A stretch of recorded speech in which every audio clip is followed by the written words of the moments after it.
They thought I was asleep when they began planning how to steal my land and sell it for $199 million. My eyes were closed, my breathing slow and even. The quilt pulled up to my chin like I had surrendered to age and exhaustion. But age does not steal a woman's hearing. It sharpens it. And that night, every word they spoke carved itself into me so deeply that even now I can repeat their sentences without missing a syllable. Melissa's voice came first, sharp and impatient. If she signs tomorrow, it's done. The buyer's ready. We just need the will updated.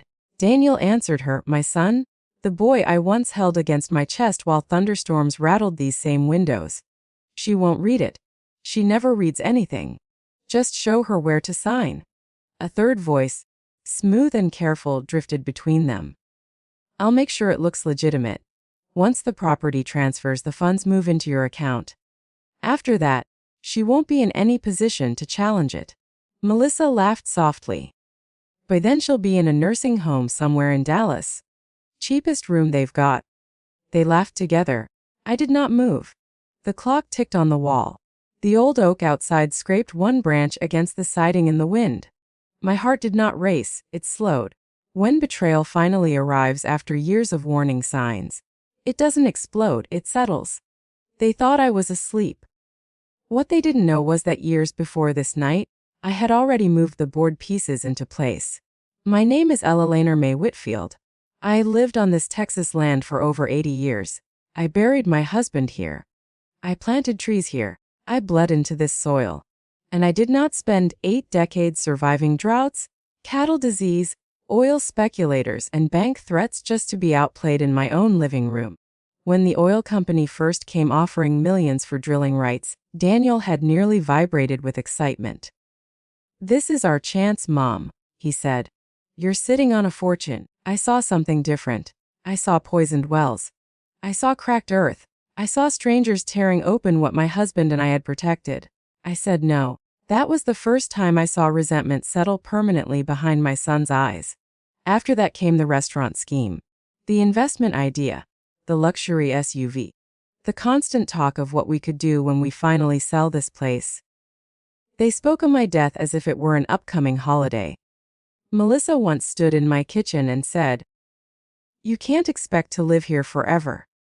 I looked at her and thought, Watchman died. I found paperwork about a parcel of land in New Mexico his uncle had left him decades ago. Dry land, windy land, worthless at the time. But wind is never worthless. Energy companies were looking west. I made phone calls quietly. Signed papers quietly. I sold that land for $19 million and told no one. I did not change my curtains. I did not buy a new truck. I did not travel. I invested carefully. Renewable energy stocks, agricultural cooperatives, quiet accounts in banks far from Texas gossip. I spread the money thin and wide, like seed. Then I did the most important thing of all. I transferred this Texas ranch, the very one they were salivating over, to the Natural Heritage Conservancy. An airtight deed of gift, irrevocable, legally untouchable. I signed it months before they ever thought to forge my will. The land they were planning to steal no longer belonged to me. It never would again. So when I lay on that couch pretending to sleep while they plotted, I felt something unexpected. Not fear, relief. The next morning they set the stage beautifully. Coffee, biscuits, forced smiles. Melissa slid the document toward me. Just a simple update, she said sweetly. Daniel avoided my eyes. The lawyer watched my hand. I let silence stretch. I looked at the title, Last Will and Testament. Then I reached into my bag and placed a single envelope on the table. You're too late, I said. The lawyer read the heading first. His posture shifted. Melissa leaned closer. Daniel's property, I said calmly, belongs to the Natural Heritage Conservancy. As of last week. Melissa blinked. What? I donated it? The silence that followed was heavier than any storm I've weathered. You gave it away, Daniel whispered. Les. And the sale?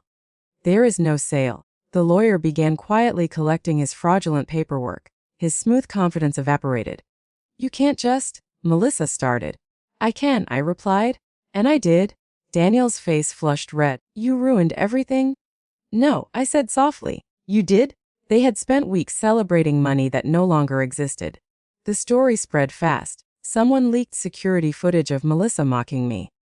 The town saw her toss my handmade gift into the trash. They saw her smash my wedding photo. The internet did what it does best. By the end of the week, their investors backed out.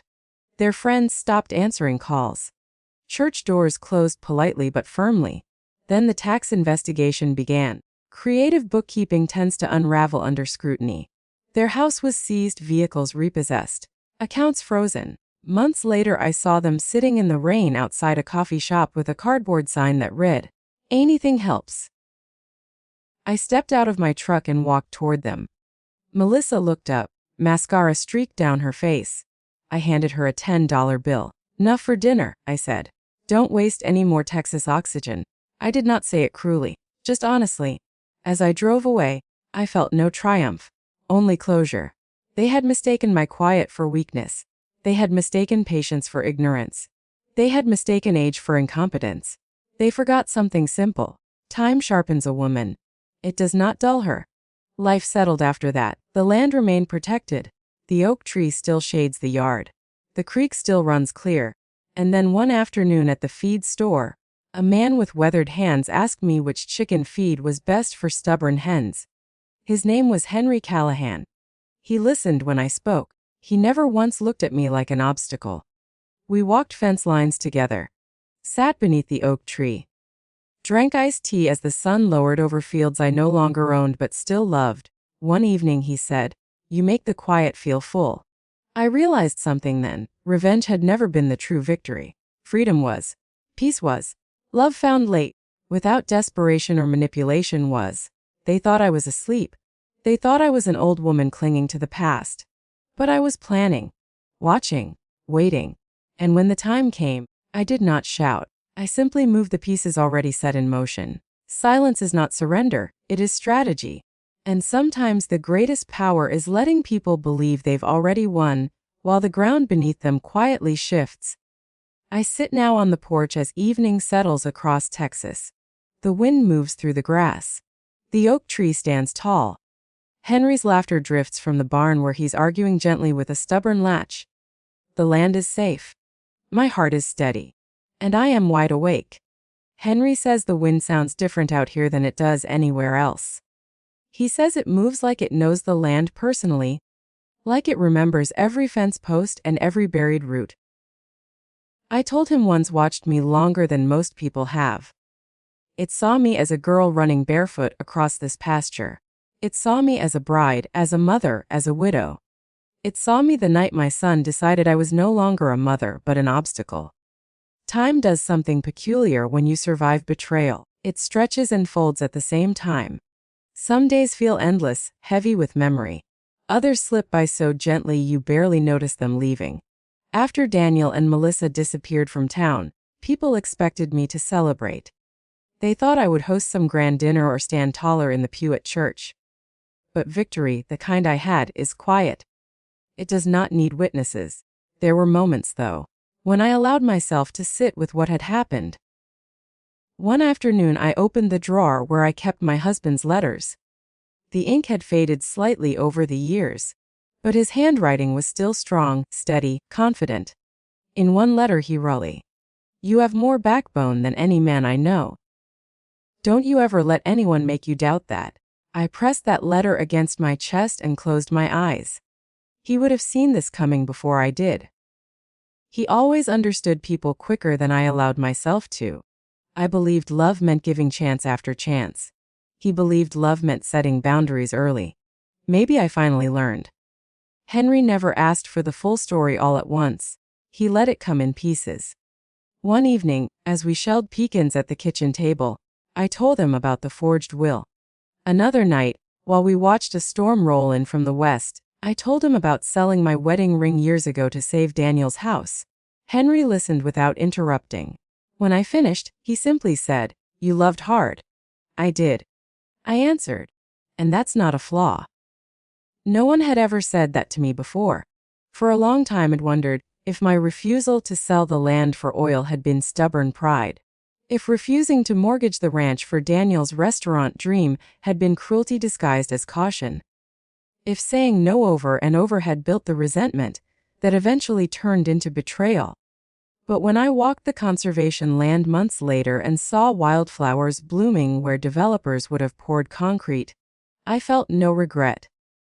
Deer moved through the tall grass without fear. The creek ran clean. That land did not belong to greed anymore. It belonged to the future. I began receiving letters from strangers. Some were handwritten. Some printed from computers with smudged ink. They told me about their own sons who had stopped visiting. Daughters who only called when they needed money. Families who saw aging parents as burdens rather than foundations. One letter from a woman in Ohio said, "You gave me courage to say no." I kept that one on the mantel. I never wanted to become a symbol of revenge. But if my story helped someone reclaim their dignity, then perhaps the humiliation I endured had purpose. There were nights when sleep came slowly, not because I feared anything, but because memory can be loud in the dark. I would replay Daniel's laughter as he toasted to a future without me. I would hear Melissa's voice calling me a relic, and then I would remember the look on their faces when I placed that notarized deed on the table. Shock. Not anger. Shock. They had never imagined I could outmaneuver them. That was their greatest mistake. Underestimation is a powerful shield. When people believe you are harmless, they expose everything. One spring morning, nearly 2 years after the scandal, I found myself standing at the edge of the conservation property with Henry. The grasses were high and green. Birds nested in the brush. "You ever miss owning it?" he asked gently. "I never stopped loving it," I said. "But owning and loving aren't the same." He nodded. Letting go had not felt like loss. It had felt like control. For the first time in years, my son's future did not hang over my head like a negotiation. The land was beyond his reach. So was I. I heard through distant relatives that Daniel had taken a job out of state. Construction, maybe. Melissa was waitressing somewhere small. The details were vague, like they had shrunk into the background of their own lives. Sometimes I wondered if they hated me still. Sometimes I wondered if they finally understood. But I no longer lost sleep over it. Forgiveness is a complicated word. People think it means reopening doors. It does not. Sometimes it simply means you stop carrying the weight of someone else's choices. I forgave them in that sense. I did not invite them back. One late summer evening, Henry brought over a small wooden box he had carved himself. Inside was a simple gold band. "I know it's not the same," he said quietly, "and it's not meant to replace anything, but I'd be honored if you'd consider wearing it." My breath caught in my throat. At my age, proposals are not dramatic. They are gentle. They are practical. They are filled with understanding rather than fantasy. "I already lost one husband," I told him softly. "I'm not asking you to replace him," Henry said. "I'm asking to walk beside you for whatever time we've got left." There was no orchestra, no fireworks. Just the hum of cicadas and the fading Texas sun. I said yes, not because I needed rescuing, but because companionship offered freely is a gift too rare to decline. We did not have a grand wedding, just a small gathering under the oak tree. Pastor Williams spoke about resilience and second chances. The 4-H kids scattered wildflower seeds instead of rice. When Henry slipped that band onto my finger, I felt something close to peace settle deep in my bones. Life does not end when betrayal strikes. It bends. It shifts. It surprises you. On our first winter together, a cold snap hit harder than expected. Pipes froze. The chickens refused to lay. Henry slipped on the porch steps and bruised his hip badly. We laughed about it later, sitting by the fire with blankets wrapped around us. "See?" he teased. "We're not invincible." "No," I said. "But we're not foolish either." Age had taught me something priceless. Strength is not loud. It does not announce itself. It waits. It listens. It acts when necessary. I sometimes think back to that night on the couch when they thought I was asleep. If I had confronted them immediately, anger blazing, they would have denied everything. They would have adjusted their plan. They would have hidden better. Instead, I let them speak freely. I let them reveal themselves completely. Silence gave me clarity. Clarity gave me precision. And precision gave me victory. There are still days when the wind shifts just right and I remember Daniel as a little boy chasing fireflies. That memory hurts in a different way than betrayal does. It reminds me that people are not born greedy. They become it slowly, choice by choice. I loved him once without hesitation. I released him the same way. The world believes power belongs to the young, the loud, the ruthless. But I have learned something different. Power belongs to those who understand timing. Power belongs to those who prepare quietly. Power belongs to those who refuse to let desperation dictate their decisions. Now, when I sit on the porch in the evening, Henry beside me, the conservation land glowing gold in the distance, I feel something deeper than revenge. I feel sovereignty. They thought I was asleep. They thought they had already won. But I was awake long before they realized the game had changed. And if there is a faith I would leave behind for anyone who has ever been underestimated, it is this: never mistake quiet for weakness. Never assume age means ignorance. And never plot in the house of a woman who has already survived more than you can imagine. Because sometimes the calmest voice in the room is the one holding the final move. The years after that settled into something steady and unhurried, like a river that has finally found its course. I no longer woke with the heaviness that used to sit on my chest. There was no more listening for whispered conversations in the next room, no more second-guessing glances or half-hidden resentment. The house felt like mine again. Not because the deed said so, it didn't anymore, but because peace had returned to its walls. Henry moved in slowly, respectfully. He never rearranged a thing without asking. The rocking chair stayed exactly where it had always been, angled toward the oak tree. My husband's old guitar remained on its stand in the corner. Some evenings Henry would pick it up and strum softly, not trying to replace the music that once filled this house, just adding his own quiet notes to it. Grief and love are not enemies. I learned that sitting between them. Sometimes at night, lying beside Henry, I would stare at the ceiling and think about the strange path that led me here. Betrayal had been the fire, but it had not consumed me. It had burned away illusion instead. I no longer believed that blood guaranteed loyalty. I no longer believed sacrifice automatically earned gratitude. What I believed now was simpler. You teach people how to treat you by what you allow. For too many years, I had allowed disrespect because I called it patience. I had allowed manipulation because I called it love. I had allowed entitlement because I called it family. Age gave me the courage to stop renaming bad behavior. One afternoon, nearly 3 years after Daniel and Melissa vanished from town, a letter arrived with no return address. The handwriting was familiar, though shakier than I remembered. "Mom, I don't know if you'll read this. I don't know if you'll tear it up. I don't know what I deserve. I was angry for a long time. I told myself you embarrassed us. I told myself you chose land over family. But the truth is I was embarrassed because you were smarter than me. I thought I deserved something I didn't earn. I thought you owed me. I was wrong. I don't expect forgiveness. I just wanted you to know I see it now." Daniel, I sat at the kitchen table with that letter for a long time. Henry didn't ask what it said. He simply placed a cup of tea beside me and stepped outside to give me space. My hands did not tremble. My heart did not race. I felt something softer. Sadness, perhaps. Not for what I lost. That had already been grieved, but for the years that could not be reclaimed. I did not write back immediately. Forgiveness, if it comes, should not be rushed like a transaction. Weeks passed. I folded the letter and placed it in the same drawer as my husband's old notes. It belonged there, not among open wounds, but among history. Eventually, I wrote a response. "Daniel, understanding is a beginning. Accountability is a continuation. I do not hate you, but trust is built slowly and lost quickly. If you wish to rebuild something, it will not be on the foundation of what was.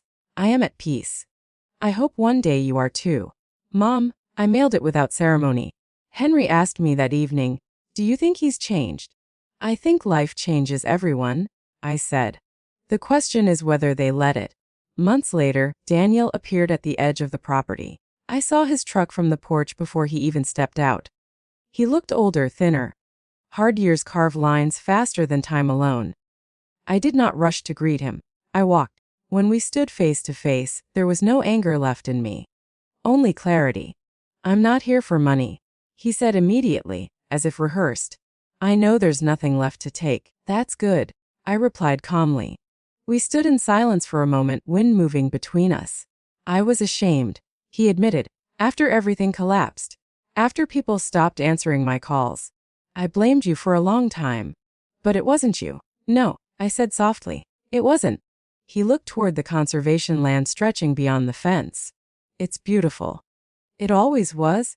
I didn't see it. I know. Regret hung heavy in his voice. But regret alone does not undo damage. I can't give you back what you tried to take, I said gently. But I can decide what I'm willing to build now. He nodded, eyes wet but steady. I don't expect things to be like before, he whispered.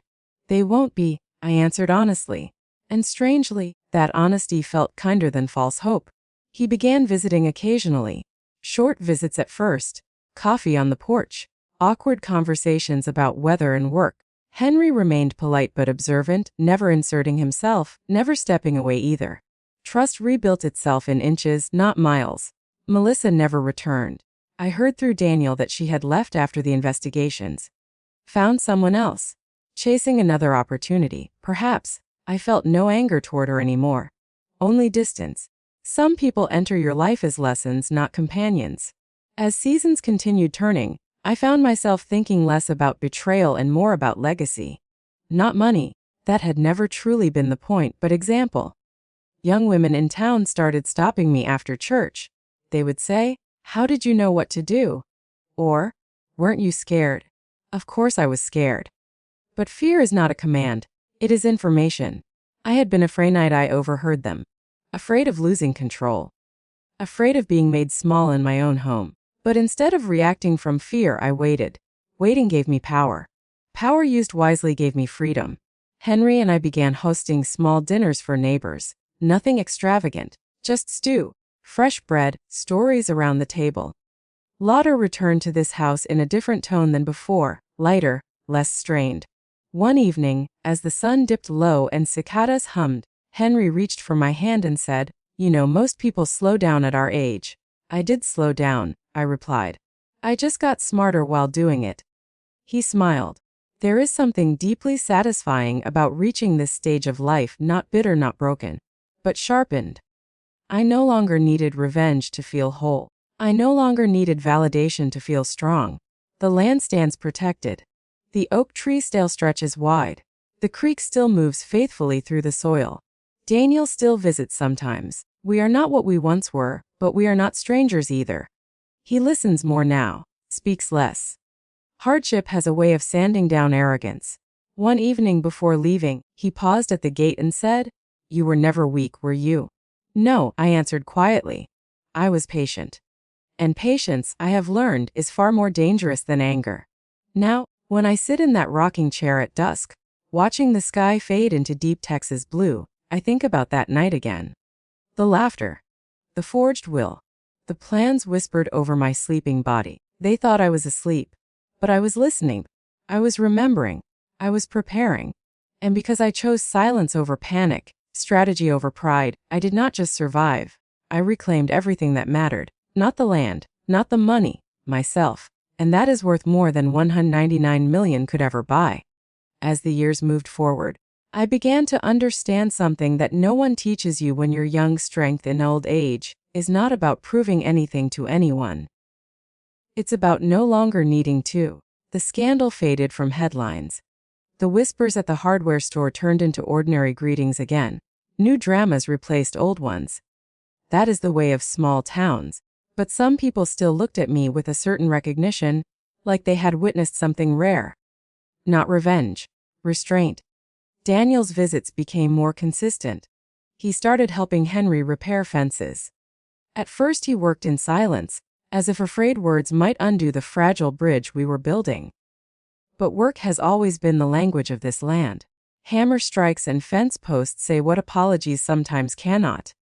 One afternoon, as the three of us stood under the oak tree tightening wire, Daniel said quietly, "I used to think you kept this place because you were afraid to let go." I didn't look up from my hands. "And now? Now I think you kept it because you understood it." That was the first time he spoke without defensiveness. You tried to rush a harvest that wasn't yours. I told him. Land doesn't respond well to greed.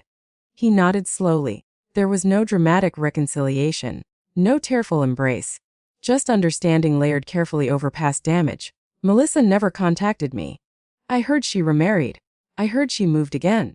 Her life seemed to continue in cycles of pursuit and disappointment. I no longer followed the details. Some stories are not meant to be revisited. What surprised me most was how little anger remained in me. I had expected resentment to linger like a scar that aches in cold weather. Instead, what lingered was clarity. I began speaking occasionally at local gatherings about estate planning and elder protection. Not because I wanted attention, but because too many older folks assume betrayal cannot reach their doorstep. It can, and it often wears a familiar face. I told them the same thing every time. Do your paperwork early. Don't announce it. And never underestimate the power of quiet preparation. People laughed when I said that last part, but they understood. Henry always sat in the back during those talks, arms folded, pride soft in his eyes. Afterward he would say, "You scare them just enough." "Good," I'd answer. Fear used wisely can protect. As my 85th birthday approached, Daniel surprised me with something unexpected. He planted 3 young oak saplings along the edge of the conservation land, just beyond our fence line. "For the future," he said. I walked out to see them, small and fragile compared to the massive oak that had shaded my life. "They'll take decades to grow," I said. "I know," he replied. That's kind of the point. For the first time in many years, I saw not entitlement in his eyes, but humility. Time had done what I could not. It had humbled him. Henry squeezed my hand that night as we watched the sunset. "You did something most people never manage," he said. "What's that?" "You ended a cycle without becoming cruel." I thought about that long after he fell asleep. It would have been easy to humiliate Daniel publicly. Easy to cut him off entirely. Easy to wield my victory like a weapon. But cruelty multiplies itself. I had seen enough of that. Instead, I chose distance when necessary and openness when earned. The land continued to flourish under conservation care. School groups visited during spring. I once stood at the edge of the meadow and watched children run through tall grass, laughing, chasing dragonflies. None of them knew how close this place had come to becoming a luxury development. That ignorance felt like success. One winter evening, as rain tapped steadily against the windows, Henry turned to me and asked, "If you could go back to that night on the couch, would you do anything differently?" I closed my eyes and pictured it. Melissa's sharp whisper, Daniel's eager agreement, the lawyer's calculated tone. "No," I said firmly. I would listen exactly the same. Listening had been my greatest weapon. Reacting would have been my downfall. Henry smiled faintly. "You know, most people think power means control over others." "It doesn't," I replied. "It means control over yourself." That was the lesson age gave me. Control your response. Control your timing. Control your preparation. Everything else is noise. As I approached 90, my steps slowed, but my mind remained clear. I spent more mornings sitting on the porch than walking fence lines. Henry did most of the heavy lifting now. Daniel came by on weekends, bringing groceries or fixing whatever needed repair without being asked. Our relationship would never return to innocence. But it had grown into something steadier, more honest. One afternoon, Daniel sat beside me in the rocking chairs and said, "I used to think you were stubborn." "I am," I replied. He laughed softly. "No, you were disciplined. There is a difference. Stubbornness refuses to bend. Discipline knows when not to." I watched the wind move across the pasture and thought about the younger version of myself. The one who sold her wedding ring to save her son's house. The one who stitched dolls late into the night. The one who said no to oil money and yes to preservation. She had always been strong. She just hadn't realized it. When my health finally began to falter in small, predictable ways, I made sure everything was arranged clearly. Accounts documented. Wishes written, not because I feared betrayal anymore, but because clarity prevents confusion. Daniel sat beside me as I reviewed the papers. "I won't touch what isn't mine," he said quietly. "And no," I answered. And I did. Once broken rebuilds differently. It becomes deliberate instead of assumed. On a warm spring evening, nearly 10 years after that night when they thought I was asleep, Henry and I stood the edge of the conservation land, watching the tallest of Daniel's planted oaks sway gently in the breeze. It had grown taller than the fence now, its leaves bright and stubborn against the sky. You changed the course of this family, Henry said softly. No, I replied. I changed the course of myself. The rest followed. The sky turned lavender, then deep blue. I thought about the woman on the couch years ago, listening to her own son plan her removal like an inconvenience. I thought about the envelope placed calmly on the table. I thought about the $10 bill in the rain. Those moments did not define me. They refined me. If there is one truth I carry into these final chapters of life, it is this. Being underestimated is not an insult. It is an opportunity. Let them think you are asleep. Let them think you are unaware. Let them believe you are powerless. And while they talk, while they scheme, while they congratulate themselves too early, prepare. Because sometimes the greatest victories are not loud. They are lived quietly day after day in peace earned through patience. The oak tree still stands, the wind still moves faithfully across Texas soil, and I am still awake,